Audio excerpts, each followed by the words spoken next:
పాటి వాడను యేసయ్యా, ఇంతగా నన్ను ప్రేమించుటకు ఏ పాటి వాడను యేసయ్యా.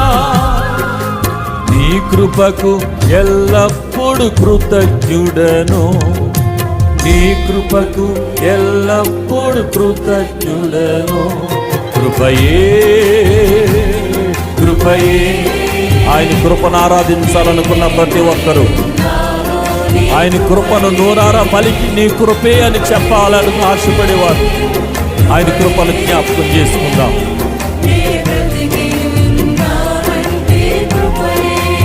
ఆమేన్. అర్హత లేకున్నా ప్రేమించావు, ఇది కేవలం నీ కృపయే. యోగ్యత లేకున్నా హెచ్చించావు, ఇది కేవలం నీ కృపయే. అర్హత లేకున్నా ప్రేమించావు, ఇది కేవలం. Thank you lord.